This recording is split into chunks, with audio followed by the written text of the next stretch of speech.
بلا تاخیر فضیلت الشیخ حافظ علاء الدین اظہری حفظہ اللہ جو محتاج تعارف نہیں ہیں، ان کا عنوان ہے علماء میں چغلی، حسد اور جلن کا نقصان اور اس کا بچاؤ، اس شعر کے ساتھ کہ انسان کو انسان سے کینہ نہیں اچھا، انسان کو انسان سے کینہ نہیں اچھا، جس دل میں کینہ ہو وہ سینہ نہیں اچھا۔ فضیلت الشیخ مائک۔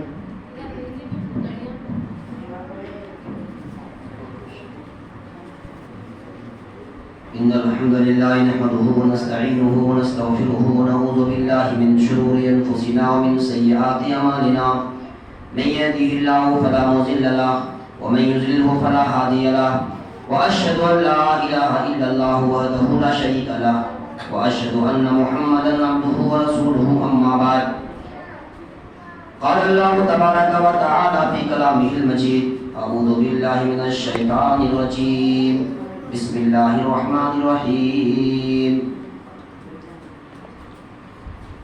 ام یحسدون الناس علی ما آتاہم اللہ من فضلہ۔ معزز ہمارے بیچ تشریف فرما علاقے کے باوقار علماء کرام اور سیمر بیڑا کے محترم ہمارے دینی و ملی بھائیوں اور پردہ نشین ماؤں بہنوں، نوجوان ساتھیوں، چھوٹے چھوٹے بچوں، اللہ کا بےحد ہم شکر گزار ہیں کہ آج ہم لوگ سمر بیڑا کی اس پرانی قدیم مسجد کے اندر ایک جگہ جمع ہیں اور دین کی باتیں سن رہے ہیں، سمجھ رہے ہیں اور دین کی باتیں سیکھ رہے ہیں اور بہت ہی اطمینان سے بیٹھے ہوئے ہیں۔ اللہ تبارک و تعالیٰ سے ہم دعا کرتے ہیں کہ اللہ تعالیٰ ہم جمی مسلمانوں کو ایسے ہی موقع بموقع دین کی مجلس بلانے کی، رکھنے کی توفیق نصیب فرمائے۔ دیکھیے، حسد، چغلی، جلن ایک عام بیماری ہو گئی ہے۔ ایسا نہیں کہ جو ان پڑھ ہیں، پڑھے لکھے نہیں ہیں، وہی لوگ ایک دوسرے سے حسد کرتے ہیں، جلن کرتے ہیں، یا پھر وہی لوگ آپس میں ایک دوسرے کی چغلی کرتے ہیں۔ علماء کے مابین، علماء کے درمیان بھی یہ چیزیں پائی جاتی ہیں۔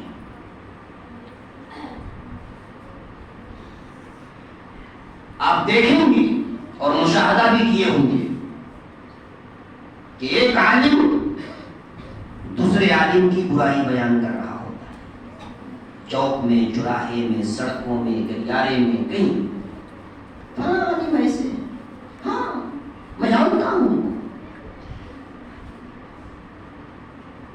فلاں عالم کے اندر یہ عیب ہے، یہ بیماری ہے، یہ نقص ہے، ان کے اندر یہ خامیاں ہیں، ان کے اندر یہ کمزوریاں ہیں، اور یہ ایسے ہی لوگ شکایت کرتے ہیں۔ علماء کرام ایک دوسرے کے پیچھے پڑے رہتے ہیں، ان کی ایک جوئی کرتے ہیں۔ جس طرح ایک ان پڑھ یا پڑھا لکھا غیر عالم جو عالم نہیں ہے، اور وہ بھی ایک دوسرے کی برائی بیان کرتے ہیں۔ فلاں ٹھیکیدار صاحب ایسے ہیں، ٹھیکیداری وہ ٹھیک سے کرتے نہیں ہیں، جہاں جہاں جاتے ہیں وہ ٹھگی کا کام کرتے ہیں۔ بلڈنگ بنانے کے لیے اگر ٹھیکے پر ان کو کام ملتا ہے، صحیح ڈھنگ سے ڈھلائی کا کام نہیں کرتے ہیں، جوائی کا کام نہیں کرتے ہیں۔ ایک ٹھیکیدار کی برائی بیان کر رہا ہے، چغلی کر رہا ہے، پیٹھ پیچھے حسد کر رہا ہے کہ بھائی ان کی کیوں اتنی چلتی ہے، ان کی ٹھیکیداری کیوں چل رہی ہے، میری ٹھیکیداری کیوں نہیں چل رہی ہے۔ ایک راج مستری اپنے دل میں سوچتا ہے کہ فلاں بھی راج مستری ہے، میں بھی راج مستری ہوں، لیکن اکثر و بیشتر لوگ مکان کی تعمیر کرانے کے لیے انہیں کو بلاتے ہیں اور میں گھر میں چپ چاپ بیٹھے رہتا ہوں، مجھے بہت کم لوگ بلاتے ہیں، اور حسد کرتا ہے، جلن کرتا ہے۔ تو کہنے کا مطلب یہ ہے کہ یہ بیماری عام بیماری ہے، ہر ایک کے پاس ہے۔ اہل علم کے مابین بھی بیماری پھیلی ہوئی ہے، اور جو پڑھے لکھے نہیں ہیں، ان پڑھ طبقہ میں بھی یہ بیماری پائی جاتی ہے۔ یا جو پڑھے لکھے ہیں مگر دنیاوی لحاظ سے پڑھے لکھے ہیں، عالم نہیں ہیں، حافظ نہیں ہے، قاری نہیں ہے، ڈاکٹر ہیں، انجینئر ہیں، پروفیسر ہیں، ماسٹر ہیں، ان کے اندر بھی یہ بیماریاں پائی جا رہی ہیں۔ لیکن سوال یہ ہے، یہ تو بہت بڑی بیماری ہے، حسد کرنا بہت بڑی بیماری۔ سن لو، جامع ترمذی کی روایت ہے، لا يجتمع في جوف العبد الایمان والحسد، مومن کے سینے میں، مومن کے دل میں دو چیزیں اکٹھا نہیں ہو سکتی۔ لا يجتمع في جوف العبد الایمان والحسد،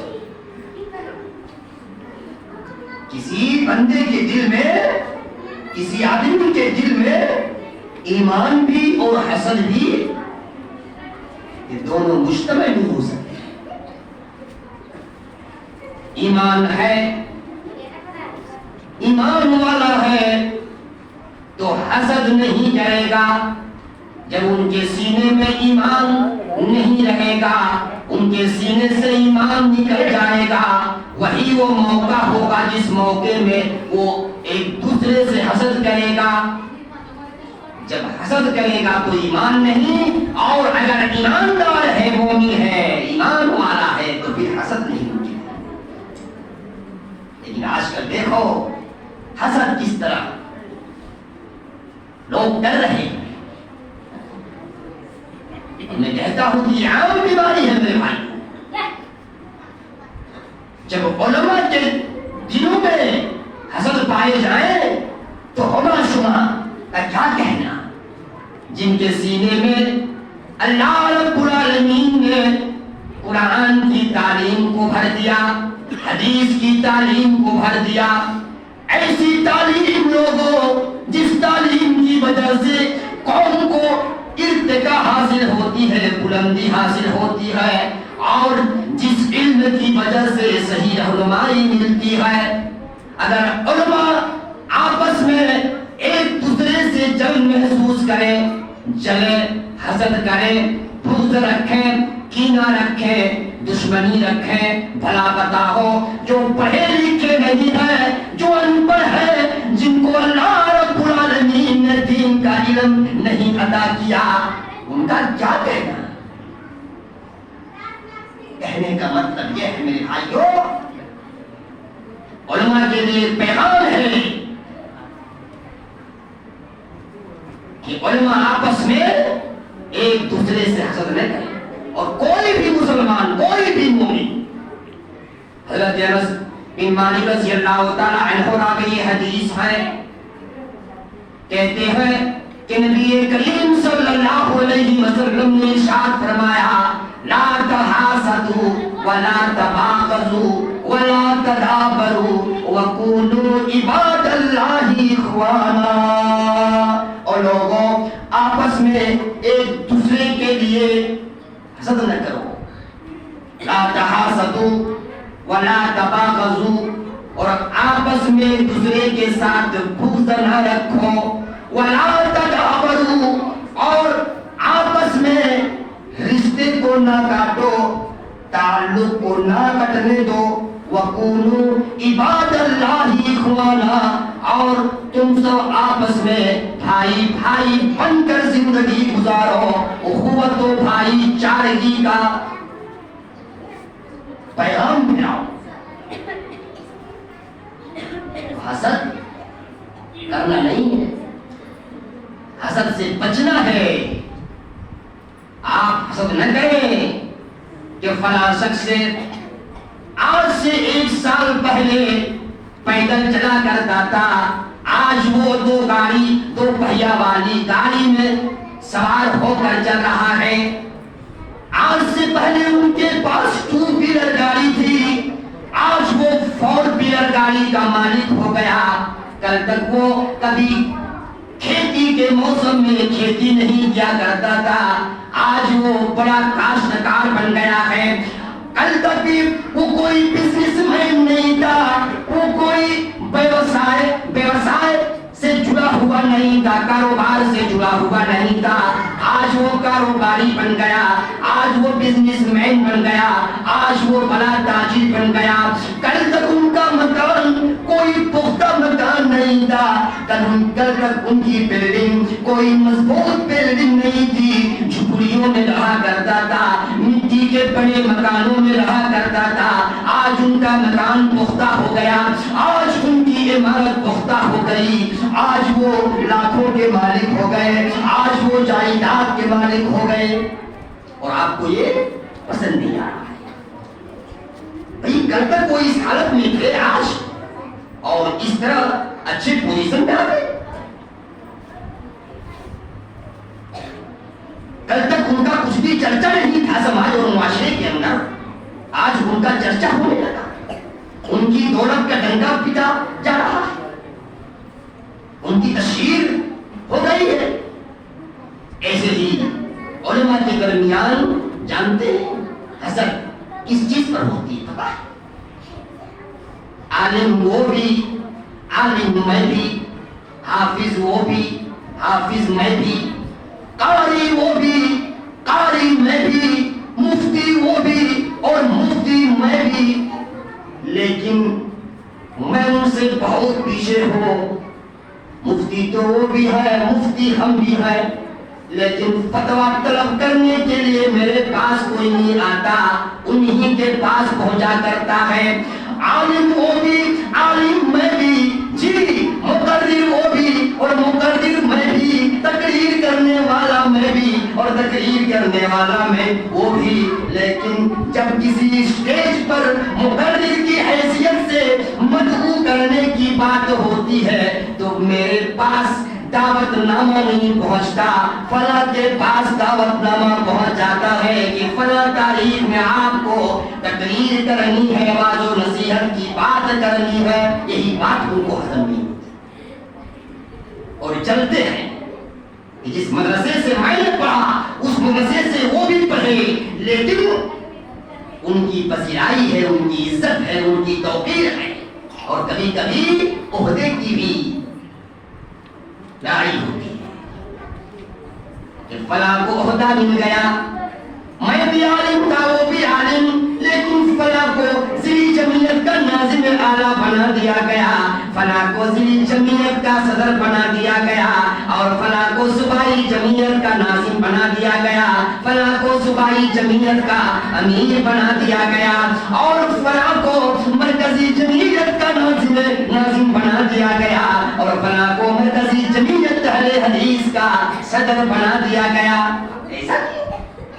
ہم بھی تو عالم تھے، بڑے عالم، لیکن کیوں نہیں ہوا؟ ارے اللہ تعالیٰ کی نوازشات ہیں، انعامات ہیں، ان کے اکرامات ہیں. اللہ جسے چاہتا ہے دنیا کے اندر عزتوں سے ہم کنار فرما دیتا ہے. قل اللہم مالک الملک تؤتی الملک من تشاء وتعز من تشاء وتذل من تشاء بیدک الخیر انک علی کل شیء قدیر. اللہ کے ہاتھ میں کسی سے ڈرو نہیں، حسد مت کرو، کسی سے بغض مت رکھو. ذالک فضل اللہ یؤتیہ من یشاء. یہ اللہ تعالیٰ کا فضل ہے، اللہ تعالیٰ اسے چاہتا ہے نواز دیتا ہے. چلو نہیں میرے بھائیوں، حسد کا سب سے بڑا نقصان آپ کو بتا رہا ہوں. چلتے ہو نا، کیا بگاڑ لو گے، کیا اکھاڑ لو گے؟ محسوس جس حالت میں ہے اسی حالت میں رہے. جس سے جل رہے ہو نا، کیا فرق پڑ جائے گا؟ نقصان تمہارا ہوگا سنو. نقصان یہ ہے کہ حاسد انسان، حاسد ویکتی، حاسد آدمی، حسد کرنے والا آدمی اللہ تعالیٰ سے بدگمان ہو جاتا ہے کہ میں بھی اللہ کا بندہ اور وہ بھی اللہ کا بندہ، لیکن میں پریشان ہوں، میری زندگی اجیرن ہوتی چلی جا رہی ہے اور بڑی دکھ کے ساتھ زندگی گزار رہا ہوں، پریشانی کے ساتھ زندگی گزار رہا ہوں. اللہ کا بندہ وہ بھی، لیکن ان کی زندگی خوشحالی کے ساتھ گزر رہی ہے. یہ کیسا انصاف ہے اللہ کا، یہ کیسا انصاف ہے اپنے رب کا. بدگمانی، اور یہ بدگمانی دن بدن بڑھتی جائے گی. دوسرا بڑا نقصان سن لو حاسدو، حسد کرنے والوں، چاہے کوئی بھی طبقہ ہو، اہل علم طبقہ ہو یا اس کے علاوہ کسی بھی طبقے سے تعلق رکھنے والے ہو، سن لو حاسد جو ہوتے ہیں نا، حسد کرنے والے، کبھی بھی وہ اصلاح کا کام اصلاحی فکر و ذہن کے ساتھ نظر نہیں آئیں گے. ہمیشہ ان کا ذہن تخریبی ذہن ہوتا ہے، ان کی سوچ اچھے جگہ پر کام نہیں کرتی ہے، ان کی سوچ غلط جگہ پر کام کرتی ہے. سن لو، اور جب بھی وہ بات کرے گا، بگاڑ کی بات کرے گا، فساد کی بات کرے گا، سنورنے اور کام ہونے کی بات نہیں کرے گا. اور اس قدر وہ اندھا ہوتا ہے، اس قدر وہ غافل ہوتا ہے کہ اپنی زندگی سنوارنے کے بجائے اور اپنے مستقبل کو روشناس کرنے کے بجائے وہ صرف اور صرف گھٹن کی زندگی گزارتا ہے اور کڑھن کی زندگی گزارتا ہے اور بہت ہی مضطرب رہتا ہے، پریشان رہتا ہے اور حسد کی آگ میں جل بھون کر جلتے رہتا ہے. اور جن پر جل رہا ہوتا ہے نا، وہ بہت آگے نکل جاتا ہے.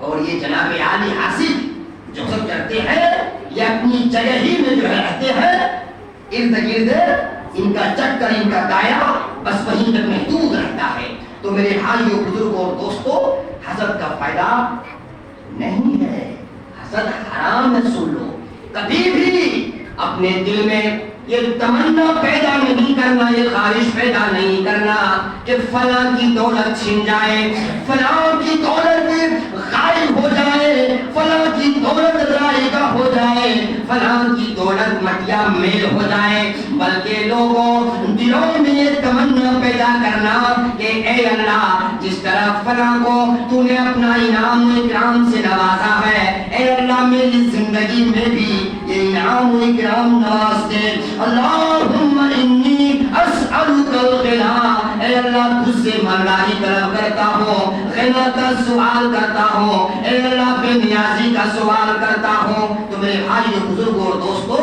چلو نہیں، جلنا یہ ٹھیک نہیں ہے، جلنے سے نقصان ہے، دین کا بھی نقصان ہے اور دنیا کا بھی نقصان ہے. دنیا بھی تیری تباہ ہو جائے گی اور دین بھی تیری تباہ ہو جائے گی. حدیث میں آتا ہے ہی الحالکہ، اے دین تمہارے دین کو ہلاک کر دے گی.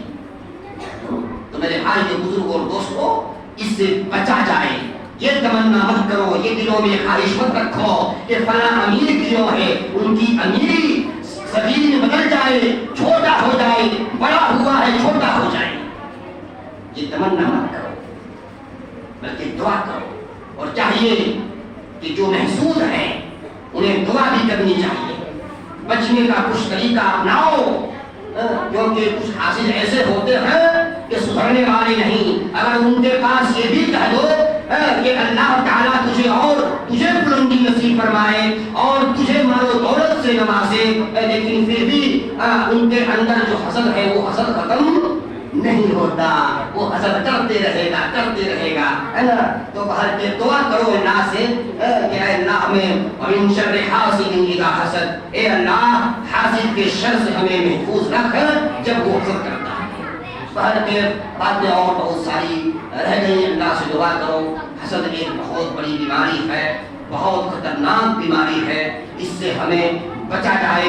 اسی حسد کی وجہ سے پہلی نافرمانی ہوئی ہے، ابلیس نے، شیطان نے انکار کر دیا، سجدہ کرنا انکار کر دیا.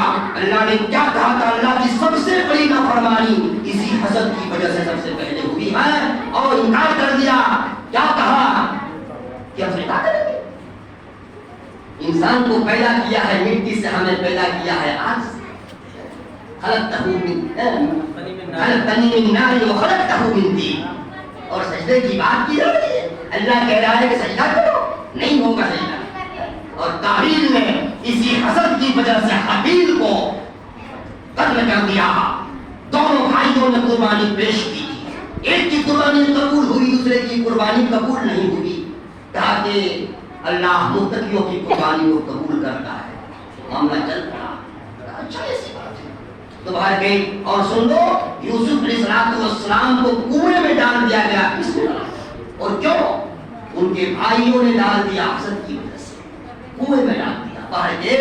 حسد سے بچو، حسد ایک خطرناک بیماری ہے. اللہ ہم تمام کو چاہے اہل علم طبقہ ہوں یا غیر اہل علم طبقہ، ان پڑھ ہوں، پڑھے لکھے ہوں، جاہل ہوں، کوئی بھی ہوں، نوجوان ہوں، مائیں بہنیں ہوں، ایک دوسرے سے خدمت نہ کریں، ایک دوسرے کی چغلی نہ کریں، ایک دوسرے کی دولت کو دیکھ کر ان کی عزت اور ان کی مرتبت کو دیکھ کر جلن اور گھن محسوس نہ کریں. اللہ تعالی ہمیں اپنی زندگی میں حسن عمل کی توفیق عطا فرمائے. ہمارے بیچ اور بھی بہت سارے علماء کرام ہیں، ان کی باتیں ہوں گی انشاءاللہ. السلام علیکم ورحمۃ اللہ.